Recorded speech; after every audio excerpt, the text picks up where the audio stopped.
इथे माझ्या हातात आलू भुजिया आहे आणि हे पहा एकदम कुरकुरीत असा आवाज येतोय आणि पहा अप्रतिम.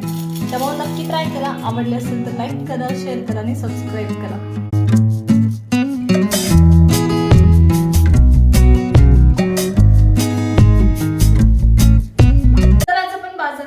आलू भुजिया सेव म्हणजे बटाटा सेव करणार आहोत. अप्रतिम होते. अगदी बाजारात तुम्हाला पॅकेटमध्ये मिळते तशी आलू भुजिया करणार आहोत. तर चला सुरू करूया. तर आज आपण नाही का आलू भुजिया करतोय आणि त्याच्यासाठी तर मी मीडियम साईजचे 4 आलू आहेत ना ते बॉईल करून घेतले होते.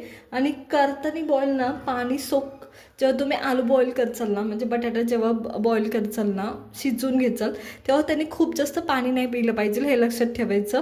नाहीतर तुमचे पदार्थ चांगले होत नाहीत. जे तळणीचे पदार्थ असतात ना म्हणजे आलू भुजिया, स्माइली वगैरे जे पदार्थ असतात ना जर बटाट्याने खूप जास्त पाणी शोषलं तर ते चांगले होत नाही. पीठ एक्स्ट्रा वरनं बाइंड करण्यासाठी जे पीठ लागतं ना तेच जास्त ॲड करावं लागतो आणि तो पदार्थ म्हणजे आलू भुजिया वाटत नाही किंवा स्माइली वाटत नाही हे लक्षात घ्यायचं. म्हणून हे जे बटाटे आहेत त्यांनी पाणी खूप सोक केलं नाही पाहिजे हे लक्षात घ्या. मग कुकरमध्ये घालून तुम्ही 1-2 शिट्टी काढू शकता. त्याने खूप जास्त सोक होत नाही, ठीक राहतो. शिजलाय पण ठीक आहे असा पाहिजे तुम्हाला आलू बॉईल केलेला किंवा बटाटा बॉईल केलेला. आता हा किसून घ्यायचा व्यवस्थित कारण भुजिया करतोय. जर एखादा आलू पूर्ण राहिला साच्यात तर ते भुजियाचं पीठ बाहेरच पडत नाही. जर आलू थिक राहिला तर त्याच्यामुळे हे किसून घ्यायचं या पद्धतीने. 4 पण आलू भुजियासाठी नाही का हे आलू मॅश करून घेतलेत. आता नाही का मसाले ॲड करायचे. तर चला सुरू करूया. पहिले आमचूर पावडर 1 चमचा, लाल मिरची पावडर अर्धा चमचा किंवा तुम्ही खाऊ शकता तेवढी जेवढी तिखट हवी तुम्हाला आलू भुजिया त्यानुसार ॲडजस्ट करू शकता तुम्ही. हळद, तर चवीनुसार मीठ. का मी तर कसुरी मेथी टाकते पण कसुरी मेथी ना चाळून टाकते. का सांगते, कसुरी मेथी नाही का भाजून ती पूर्ण क्रश केली आहे पण पूर्ण होत नाही नेहमी लक्षात ठेवा. तर तेव्हा ना चाळून टाकायची नाही तर तुमची शेव व्यवस्थित बाहेर पडणार नाही.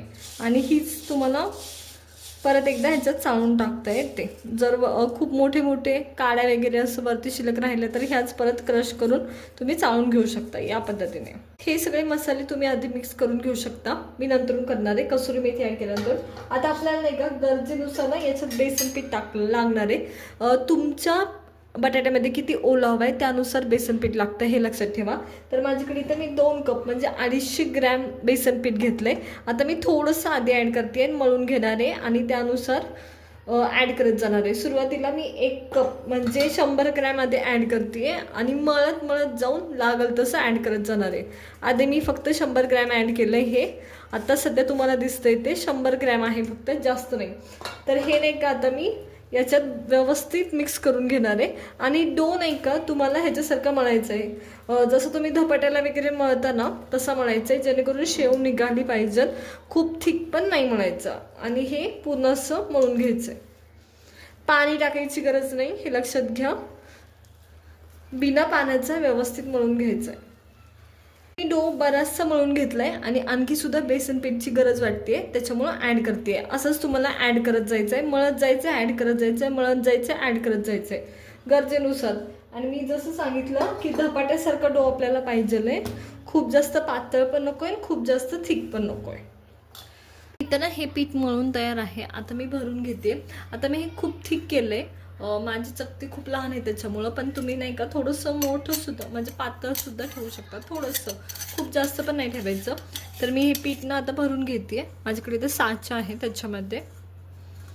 तर व्यवस्थित भरायचं. आणि भरताना ना तुमचा बटाटा खूप म्हणजे आपण नाही का ओव्हर कुक पण नाही करत ना त्याच्यामुळं जर खिसतानी ना जर तुमचा बटाटा व्यवस्थित कुक नसा झाला म्हणजे थोडंसं कच्चा असेल तर ते एवढी छोटी तुमची जेव्हा चकती असते ना तेव्हा ते निघत नाही हे लक्षात घ्या.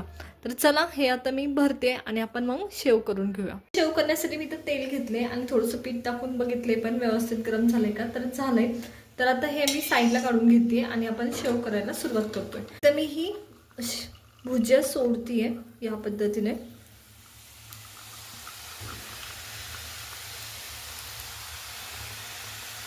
तर पहा या पद्धतीने. तर सगळ्या भुजिया मी अशाच सोडून घेणार आहे. आणि एकदम सुरुवातीला मोठ्या गॅसवर तळायची आणि एकदा बुडबुडे यायचे बंद झाले की पलटून बारीक गॅसवर तळायची. खूप करपवायची पण नाही, व्यवस्थित करायची. त्याला थोडासा डार्क कलर येतो कारण ह्याच्यात बटाटा आहे त्याच्यामुळं. तर इथे ही भुजिया झाली व्यवस्थित तळून मी साईडला काढून घेते. तर सगळी आलू भुजिया मी अशीच करून घेणार आहे. चला तर मग.